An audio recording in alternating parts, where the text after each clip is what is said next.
دل چاہتا تھا کہ جس سے اس کی انا کو تسکین ملتی تھی۔ یہ شخص ناکام رہا، نامراد رہا، اور ہمیشہ ہمیشہ کی ناکامی جو ہے، پچھتاوا جو ہے، وہ اس کے کھاتے کے اندر آ گیا، اور وہ سارے لوگ کہ جو اس کے شر کا نشانہ بنے، شر کا نشانہ بنے، وہ اسے بد دعائیں دیتے رہیں گے۔ جب بھی ان کے ذہنوں کے اندر اس کا خیال بھی آئے گا تو ان کا موڈ آف ہو جائے گا، اور ان کے منہ سے، ان کے دل و دماغ سے کوئی دعا نہیں نکلے گی، بد دعا ہی نکلے گی۔ اور یہ لوگ کتنے بڑے خسارے کے اندر، کتنی بڑی ناکامی کے اندر، سب سے بڑی ناکامی انہی کے حصے میں آئی۔ اور ایک انسان کہ جس نے اللہ کے احکامات کی پابندی کی، اگر گناہ گار بھی تھا تو اس کے ذہن میں تھا کہ میں گناہ گار ہوں، اللہ رب العزت میری مغفرت فرما دیں، مجھے معاف فرما دیں، اس کے ذہن میں اس کو اس بات کا احساس تھا، تو وہ ناکام نہیں ہوا، اس لیے کہ اللہ کے ہاں اللہ کی بے شمار صفات ہیں، لیکن اس کے غفور اور رحیم ہونے کی جو صفت ہے تمام صفات پہ حاوی ہے۔ اگرچہ اللہ جبار بھی ہے، قہار بھی ہے، منصف بھی ہے، ایسا نہیں ہے کہ ایک انسان کسی دوسرے انسان پہ ظلم زیادتی کرے، فراڈ کرے، دنیا میں اس کو سزا نہ دی جا سکے کہ اس نے دنیا کو ٹرک کر دیا، یا پھر دنیا نے جان بوجھ کے آنکھیں بند کر لیں۔ اللہ کے ہاں ایسا نہیں ہے، وہاں پہ کوئی کسی کو دھوکہ نہیں دے سکتا، وہاں پہ تو نیتیں اور ارادے بھی لکھے جاتے ہیں، عمل تو بہت بعد کی بات ہے۔ تو یہ کلو نفسن ذائقۃ الموت جو ہے، جس انسان کے ذہن کے اندر یہ بات رہی، وہ انسان پھر کہہ لیں کہ راہ راست پہ ہی رہتا ہے، اسے گمراہ نہیں کیا جا سکتا۔ اللہ کے رسول فرماتے ہیں کہ ایک دفعہ صحابہ میں تشریف فرما تھے، فرمانے لگے دلوں کو زنگ لگ جاتا ہے۔ ایک صحابی نے عرض کیا، یا رسول اللہ، ہم یہ زنگ کیسے اتار سکتے ہیں؟ آپ نے 2 چیزیں نصیحت فرمائیں دلوں کو زنگ سے بچانے کے لیے، دل کا زنگ اتارنے کے لیے۔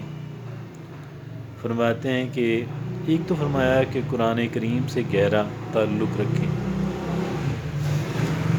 اس لیے نہیں کہ یہ آگے میں وہ بریکٹ میں یعنی اس کو ایکسپلین کر رہا ہوں، اس لیے نہیں کہ عالم کہلوا سکیں، لوگوں کو امپریس کر سکیں، بلکہ اس لیے کہ ہدایت پا سکیں، اس لیے کہ قرآن اللہ کا کلام ہے، اور اللہ کے کلام کو ایک انسان ریسیپٹیو ہو کے سنے تو کیسے ممکن ہے کہ ہدایت نہیں پائے گا، اس کے دل کا زنگ نہیں اترے گا۔ کئی لوگ مغربی ممالک میں بھی، ہمارے بھی، انہوں نے قرآن کو نقائص نکالنے کی غرض سے، تاکہ نقائص نکالیں گے، کتابوں میں پرنٹ کریں گے، لوگوں کو اسلام سے دور کریں گے، اس مشن کے تحت قرآن کا پاک کو پڑھنا شروع کیا، سمجھ کے پڑھنا شروع کیا، سمجھتے گئے، ان کی دنیا بدلتی گئی، ان کی دنیا بدلتی گئی، اور پھر وہ اللہ رب العزت کا فرما بردار بندہ، قرآن کا ایک جینون طالب علم بننے کا فیصلہ کر لیا، زندگی ان کی آل ٹوگیدر بدل گئی۔ اللہ کے رسول نے ایک یہ چیز تاکید فرمائی، اور ایک دوسری چیز کہ جو آج جس پہ ہم بحث کر رہے تھے، بات کر رہے تھے، وہ تھی کہ اپنی موت کو کثرت سے یاد کیا کریں۔ یہ 2 چیزیں اللہ کے رسول نے خود بیان فرمائی۔ اور کس کی بات انسانوں میں سے سب سے اعلیٰ ہو سکتی ہے؟ انبیاء اکرام کی، ہمارے لیے آخری نبی رسول صلی اللہ علیہ وسلم کی۔ ام المومنین آج سیدہ عائشہ صدیقہ فرماتی ہیں کہ موت کا اکثر ذکر ہی کیا کرو، اس سے دل نرم ہو جاتے ہیں۔ اور وہی بات کہ جو اللہ کے رسول نے فرمائی تھی کہ دلوں کا زنگ اترتا ہے، دل کا زنگ اترے گا تو دل نرم ہوں گے نا، دل کے اندر جو سختی ہے، جو کرختگی ہے، ختم ہو جائے گی۔ تو یہ جو ایک فیکٹر ہے، آئیے ایک ارادہ کر لیں کہ میں اس کو کثرت سے یاد کیا کروں گا، کیا کروں گی۔ کلو نفسن ذائقۃ الموت، سب سے بڑی ریئلٹی۔